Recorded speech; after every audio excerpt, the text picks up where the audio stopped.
Le 23 décembre 1940, un train spécial en provenance de Belgique s'arrête en gare d'Audruic dans le Pas-de-Calais vers 10h du matin. À son bord, un illustre personnage qui possède déjà la moitié de l'Europe, le chancelier du Reich, Adolf Hitler.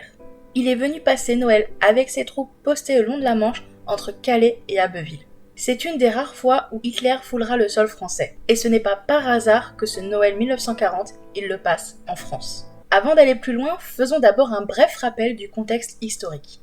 1940 est une année de conquête pour Hitler. Il contrôle déjà une grande partie de l'Europe. Après les Pays-Bas et la Belgique, c'est la France qui est tombée sous la force de l'armée allemande, entraînant la séparation du pays en deux zones distinctes.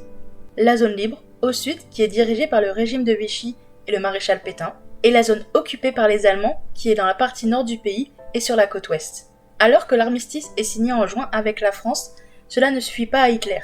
Il a un projet plus ambitieux, il veut conquérir l'Angleterre et pour affaiblir le pays, il envoie les bombardiers. C'est ce qu'on appelle le Blitz. Mais contre toute attente, les Anglais résistent fortement. À l'arrière, on sait déjà que la bataille est perdue et que le projet de débarquer en Angleterre ne se fera pas. Mais Hitler ne veut rien laisser paraître. Il veut que ses troupes se battent jusqu'au bout. C'est donc dans le but de les soutenir et de les remotiver qu'il vient passer Noël dans le nord de la France, là où les troupes les plus proches de la ligne de front sont stationnées. Et maintenant, voici comment se sont déroulés ces 3 jours de visite. Arrivé par train à 10h du matin le 23 décembre 1940, Adolf Hitler se rend directement à Boulogne-sur-Mer. Il y inspecte les fortifications que les Allemands ont dressées face à la Grande-Bretagne, puis visite le chantier de la future batterie Todt équipée d'un puissant canon. En effet, cette batterie est le 7e plus gros ouvrage de l'armée allemande durant la Seconde Guerre mondiale et elle est équipée de 4 canons de marine de 380 mm qui ont une portée maximale de 55,7 km, assez pour atteindre la côte anglaise. Étant toujours en construction, en 1940, cette batterie sera très peu utilisée malgré sa portée exceptionnelle. Ensuite vient un moment de partage avec ses soldats. Hitler a apporté des cadeaux, parce que c'est Noël et donc c'est la tradition, mais aussi pour les rassurer et leur rappeler le pays. À ce moment-là, ça fait bien 2 ans que les soldats sont coupés de leur famille, et avec toutes les diverses opérations qui ont eu lieu, ils n'ont pas eu une seule seconde de répit. Noël étant le symbole de la joie et du partage, c'est ce qu'Hitler est venu leur transmettre. Hitler passe alors sa première soirée avec eux dans le tunnel de l'Ave Maria au Portel près de Boulogne-sur-Mer, là où ses troupes sont stationnées en attendant que la future batterie Todt soit prête.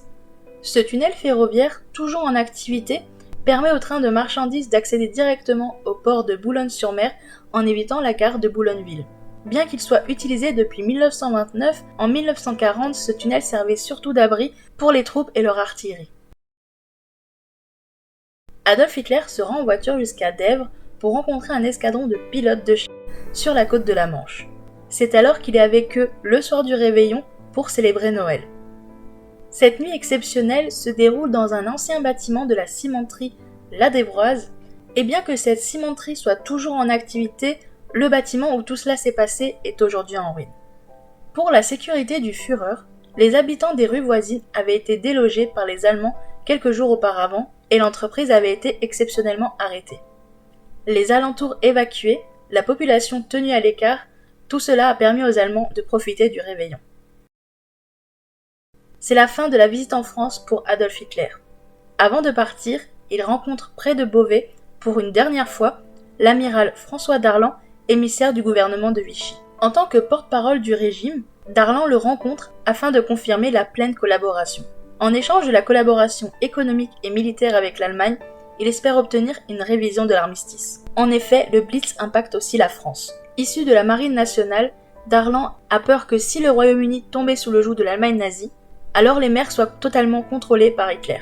En tant qu'amiral, plus haut rang de la marine nationale, il perdra alors toutes ses missions et tous ses pouvoirs.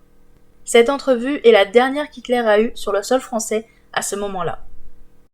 Cette visite fut largement relayée par la propagande nazie, mais reste encore un épisode méconnu de la Seconde Guerre mondiale et de l'occupation allemande. Ce sera d'ailleurs une des rares visites d'Hitler en France.